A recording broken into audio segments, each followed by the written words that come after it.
Assalamualaikum warahmatullahi wabarakatuh. Hai teman-teman semua, perkenalkan, saya Vina Dwi Tamandasari, NPM C1C021030, kelas D S1 Akuntansi, mata kuliah Bahasa Indonesia dengan dosen pembimbing Bapak Wisman MPD. Pada kesempatan kali ini, saya akan menjelaskan materi yaitu tentang sejarah perkembangan, kedudukan, dan fungsi bahasa Indonesia. Sejarah pertumbuhan bahasa Indonesia. Bahasa Indonesia yang kini kita gunakan sebagai bahasa resmi di negara kita berasal dari bahasa Melayu. Bahasa Melayu yang kita gunakan tersebut merupakan bahasa Melayu tua yang sampai sekarang masih dapat kita selidiki sebagai peninggalan masa lampau.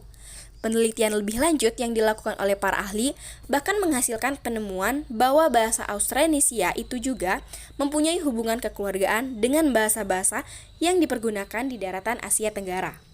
Pada tanggal 28 Oktober 1928, bahasa Indonesia resmi menjadi bahasa persatuan atau bahasa nasional. Nama bahasa Indonesia tersebut sifatnya adalah politis, karena setujuan dengan nama negara yang diidam-idamkan yaitu bangsa Indonesia. Sifat politik ditimbulkan karena keinginan agar bangsa Indonesia mempunyai semangat juang bersama-sama dalam memperoleh kemerdekaan agar lebih merasa terikat dalam satu ikatan, satu tanah air, satu bangsa, dan satu bahasa. Persatuan dan kesatuan bangsa Indonesia diikrarkan melalui butir-butir Sumpah Pemuda sebagai berikut. Pertama, kami putra dan putri Indonesia mengaku bertumpah darah yang satu tanah Indonesia. Kedua, kami putra dan putri Indonesia mengaku berbangsa yang satu bangsa Indonesia. Ketiga, kami putra dan putri Indonesia menjunjung bahasa persatuan bahasa Indonesia. Pada ketiga ikrar tersebut, terdapat perbedaan ikrar antara ikrar ketiga dengan ikrar pertama dan kedua, yaitu pada kata mengaku dan menjunjung. Ikrar pertama dan kedua menyatakan mengaku bertumpah darah yang satu dan mengaku berbangsa yang satu. Artinya, tanah air dan bangsa kami hanya satu, yaitu Indonesia. Berbeda dengan menjunjung bahasa persatuan bahasa Indonesia.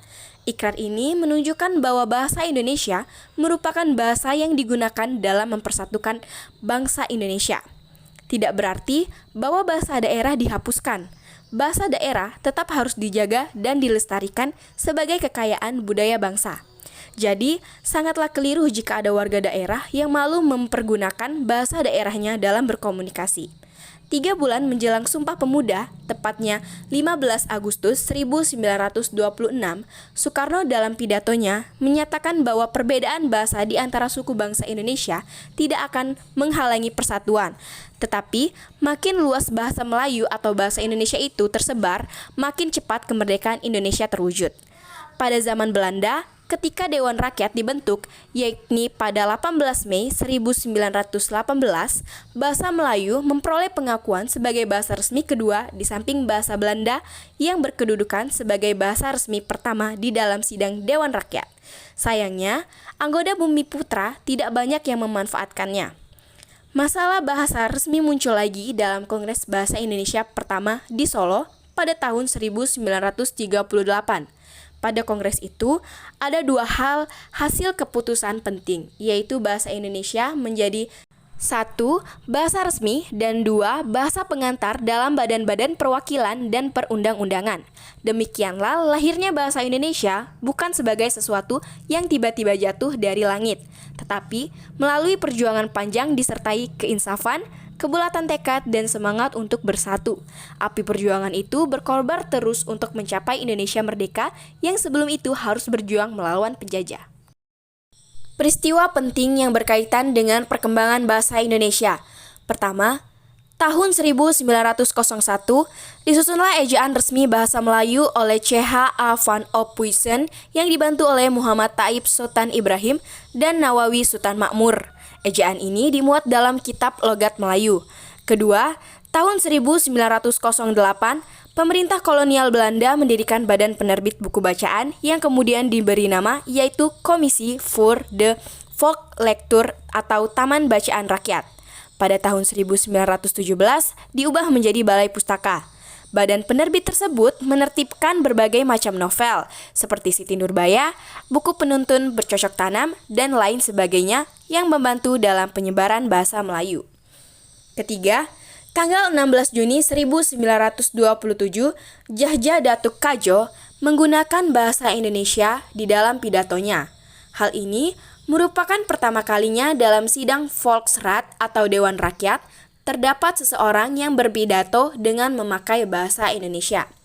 Keempat, tanggal 28 Oktober 1928, Muhammad Yamin secara resmi mengusulkan supaya bahasa Melayu digunakan sebagai bahasa persatuan Indonesia. Kelima, tahun 1933, terbit majalah Pujangga Baru yang diasuh oleh Armin Pane, Amir Hamzah, dan Sultan Takdir Ali Shah Bana. Pengasuh majalah ini adalah sastrawan yang banyak memberi sumbangan terhadap perkembangan bahasa dan sastra Indonesia. Pada masa Pujangga Baru ini, bahasa yang digunakan untuk menulis karya sastra adalah bahasa Indonesia yang dipergunakan oleh masyarakat dan tidak lagi dengan batasan-batasan yang pernah dilakukan oleh Balai Pustaka. 6. Tahun 1936, Sultan Takdir Ali Shah Bana menyusun Tata Bahasa Baru Bahasa Indonesia. 7. Tanggal 25 sampai 28 Juni 1938, dalam rangka memperingati 10 tahun Sumpah Pemuda, diselenggarakan Kongres Bahasa Indonesia I di Solo, Jawa Tengah. Kongres ini dihadiri oleh bahasawan dan budayawan terkemuka pada saat itu, seperti Ki Hajar Dewantara, Profesor Dr. Porbajaka, dan Profesor Dr. Hussein Dajjada Diningrat. Dalam kongres tersebut, dihasilkan beberapa keputusan yang sangat besar artinya bagi pertumbuhan dan perkembangan bahasa Indonesia. Keputusan tersebut antara lain mengganti ejaan Van Ophuijsen, mendirikan Institut Bahasa Indonesia, dan menjadikan bahasa Indonesia sebagai bahasa pengantar dalam Badan Perwakilan. 8. Tahun 1942 sampai 1945, masa pendudukan Jepang melarang pemakaian bahasa Belanda yang dianggapnya sebagai bahasa musuh. Penguasa Jepang terpaksa menggunakan bahasa Indonesia sebagai bahasa resmi untuk kepentingan penyelenggaraan administrasi pemerintahan dan sebagai bahasa pengantar di lembaga pendidikan. Sebab bahasa Jepang belum banyak dimengerti oleh bangsa Indonesia. Hal yang demikian menyebabkan bahasa Indonesia mempunyai peran yang semakin penting. 9. Tanggal 18 Agustus 1945, bahasa Indonesia dinyatakan secara resmi sebagai bahasa negara sesuai dengan bunyi Undang-Undang Dasar 1945, Pasal 36. Bahasa negara adalah bahasa Indonesia. 10. Tanggal 19 Maret 1947, Menteri Pendidikan, Pengajaran, dan Kebudayaan Mr. Sowandi meresmikan penggunaan ejaan Republik sebagai pengganti dari ejaan Van Ophuijsen yang sebelumnya berlaku. 11. Tahun 1948, terbentuk sebuah lembaga yang menangani pembinaan bahasa dengan nama Balai Bahasa. Lembaga ini pada tahun 1968 diubah namanya menjadi Lembaga Bahasa Nasional dan pada tahun 1972 diubah menjadi Pusat Pembinaan dan Pengembangan Bahasa yang selanjutnya lebih dikenal dengan sebutan Pusat Bahasa. 12. Tanggal 28 Oktober sampai 2 November 1954 dilaksanakan Kongres Bahasa Indonesia II di Medan. Kongres Bahasa Indonesia II ini adalah perwujudan mengenai tekad bangsa Indonesia untuk tetap terus menyempurnakan bahasa Indonesia yang diangkat menjadi bahasa kebangsaan serta ditetapkan menjadi bahasa negara Indonesia. 13. Tanggal 16 Agustus 1972, Presiden Republik Indonesia pada masa itu yaitu Presiden Soeharto meresmikan penggunaan EYD atau Ejaan Bahasa Indonesia yang disempurnakan melalui pidato kenegaraan di depan sidang DPR yang dikuatkan pula dengan keputusan Presiden nomor 57 tahun 1972.